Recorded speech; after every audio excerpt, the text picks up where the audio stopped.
Hey everyone, just took the kids to school. It is Monday, March 18th, 2024. Today's the 30 days. Oh wait, March 18th. Uh, I started this new food thing February 17th. So today is 30 days. I weighed in and I'm down 8.6 pounds this month. And honestly, I was kind of down around 8.6 when I went on vacation, and the vacation was a little not so perfect. I did okay, but not great. So with the last 3 days since I've been home, I've been on it like hard. So I was excited to see that I kind of redeemed myself. And the reason I wanted to post this is because I'm not, I so I thought, well, I'm just going to start posting like the making of these licensing cues. And, nobody really does this. Everybody like finishes their kind of art and then just breaks it down. You don't like kind of watch them do it. And I always thought I would personally rather watch somebody make it than like talk about making it.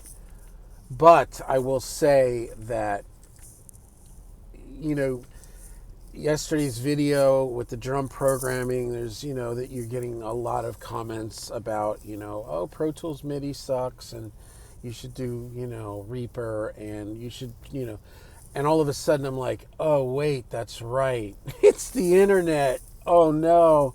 So I did lose some. And the thing is, I appreciate comments. Trust me, I do. And I learn a lot from you guys. And but I did.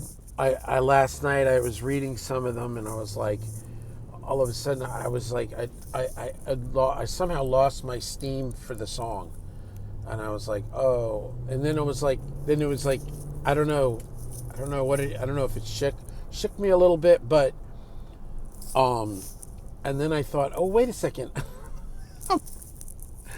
These are licensing cues. And the last library that I made got picked up by Universal and then got picked up by the NFL. It was my drum programming, so it's fine. Is drum programming, like listening to Taylor Hawkins? Probably not, you know, definitely not. But you know what I mean? So I've been kind of mulling this around as I've been driving. It's like, should I not do it this way? Should I just finish the cue and then just like break it down? Because anyway, so, and I've been watching the video, and there's, the thing too with the drum program is it's not done. It was like I just did the little framework, and then I thought, well, let me videotape me kind of going through it and making some changes, and then I thought, oh, maybe I should just not. I'm wondering, like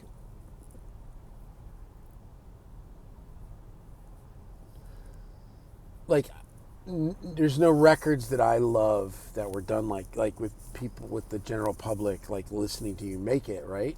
It's like you don't go into the kitchen and watch the chef, so I'm wondering if but it's the internet. I mean, this is the fun part about it, because I would rather watch somebody make something than break it down. Breaking it down is okay, but everybody looks glorious in the breakdown. You know what I'm saying? Oh, hey, everything's fixed and tuned and nudged and reverbs and, split harmonizer and do this and do that. And then it's like, everything looks great. Everything sounds great. So, I don't know. Maybe I'll just stay with it. I just thought I'd put it out there. And I'm not saying this to deter anybody from making comments, because that's what this is, we're learning together, right? But I have to keep it in mind that, okay, Like, so here, I've been on Pro Tools for 24 years, right? I've been on almost since the beginning. And as soon as you say anything about, like, there's anything going on, like anything, like I stubbed my toe, there's somebody's going to go on there and go, Pro Tools sucks, you should get Reaper. Or whatever, I mean. Oh, man. Like, okay. And the thing is, you don't know where everybody's at. Like, for me, in my world, like, I wouldn't, and it's not so much anymore, but, in the 2000s in LA, if you didn't have Pro Tools, you were out of the loop. It's still every commercial studio is Pro Tools. So, if you want to use another thing, most of the people are on their own, or they're just bouncing it out, consolidating stems, tracks.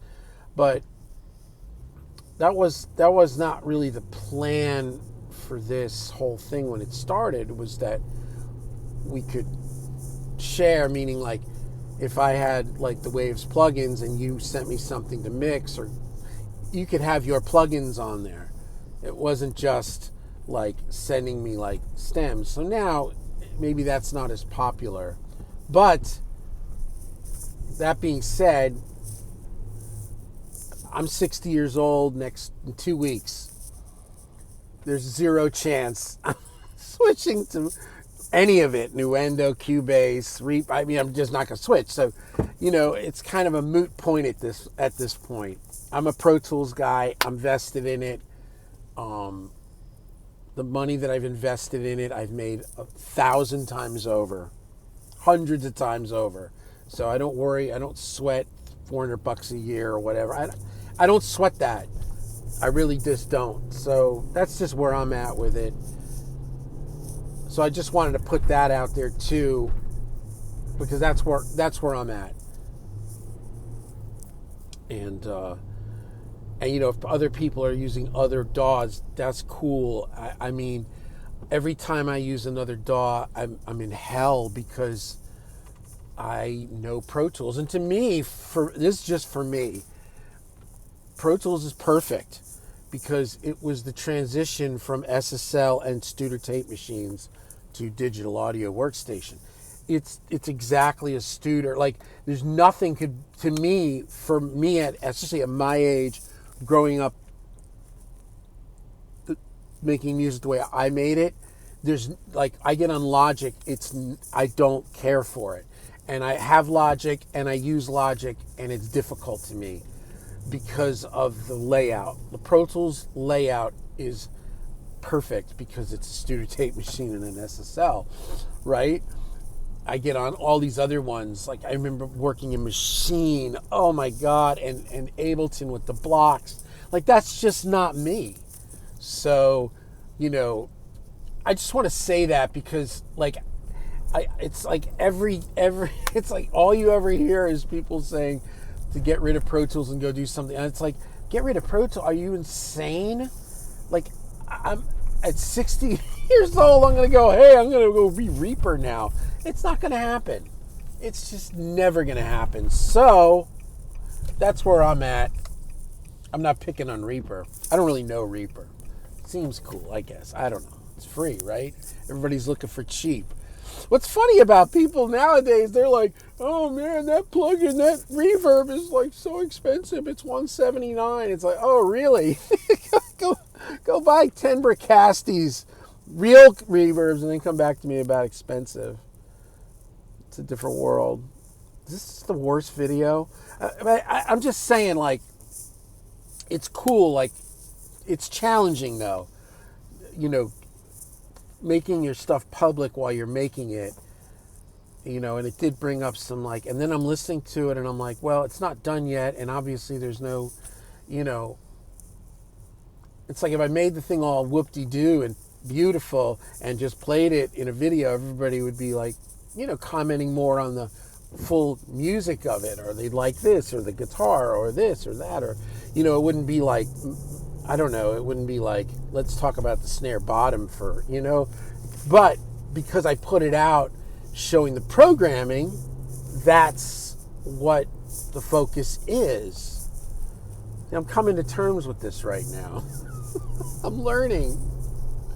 I am learning. Oh my God, I'm learning. I had a punch list of things to get done when I get home, and I got them done. But anyway, so I'm excited about this tune.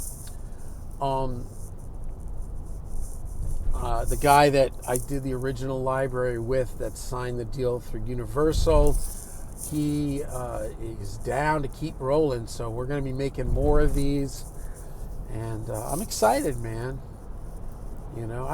Some of it I may turn them into my own songs and not, ultimately not do them as cues. And, I've got some drummers that I work with. That was the thing with the licensing cue, was when I started the licensing cues, this most recent go around 2 years ago, my thought was to, I'll get together, my drummer buddy, and we'll do it. And then it was like, I realized, oh yeah, that's right. It's like another person. He's got a job. Then the next night I'm trying to work on it. And, he's got, Girl Scouts with his kids or whatever. And then he does it, and then he sends it, and then this is wrong. And then, and then a week goes by.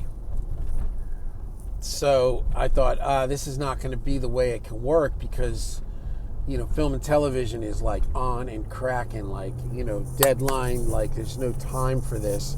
So unless I want to go set up, learn how to play drums really well and get a drum set again, and there's, even if I did that, there's nowhere to put it. So, and trust me, that's been an option, because I can play drums to an extent, but I'd have to really, I'd have to get into it, so it wouldn't be worth it. And there's nowhere for the kit to set, and electronic kits aren't really my thing, so I'd rather program.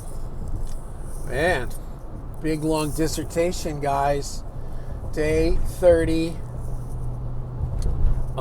And I've made some tweaks to the diet. My first 28 days was no wheat, flour, or grains. And the thing is it was effective, but I started to come to this realization, this isn't going to completely work. So I have to figure out, I have to, get something that's going to work. So I'm still basically doing no wheat, no flour, no grains, but, if I'm in a situation and there's some rice on the plate, I'll eat it. And we're going to try this. We're going to see how this works. So far, so good. Like I said, I've been doing really good. I'm tracking all my food. I bought a new Fitbit, the Versa 4.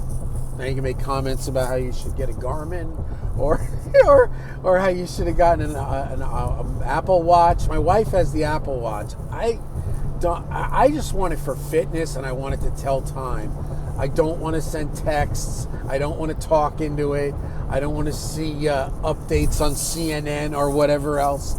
I don't want to know anything like that. I just want exactly what this does, which is heart rate, calories burned, steps, day, date, time. And that's the watch face I have. That's exactly what it shows. Well, yeah, there you go. Exactly what it shows. And the new Versa is nice. It's got a better screen and way better battery. Anyway, there you have it. So, the end of coffee talk. I'm not giving up on it. I'm just going to keep rolling out the videos and making the tracks, and just, sometimes in life, you got to put in your big boy pants. I see these people that get just obliterated on YouTube. It's not as common anymore, I don't think. It seems like everybody's kind of, I don't know, there's peace. Used to be really bad. And as some of you guys know me from back in the day, I still moderate gear sluts. I've been moderating gear sluts for probably, I don't know, 19 years. Man, gear sluts, it can be a very venomous place, man.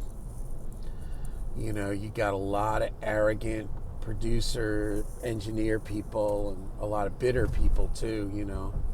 I think for a lot of people, engineering and producing is plan B. That's just my experience. It's plan B for me. You know, I didn't wake up one morning and go, gee, I want to, you know, produce a Kiss record. No, I wanted to be Ace Frehley. So, you know, I've come to terms with it, but a lot of people are very bitter. It's funny that, you know, when I was touring, I had a very low opinion of sound men and engineers. I'll be totally honest with you. I was kind of an arrogant person, and I was not very cool all the time. And I don't know. I used to call them knob turners. I'm just being honest. Now I'm a knob turner to an extent. I mean, do other things, but there's a lot of knob turning or trackball turning. But what I see now is I see it in reverse. The operatus mundi or whatever, the, you know, modus operandi is for engineers and producers to think they're geniuses and everybody's stupid and singers suck and guitar players suck and he sucks and they can't, you know. So I guess it all comes full circle. Oh man, what do you think of all this? It's kind of a video, man. Peace.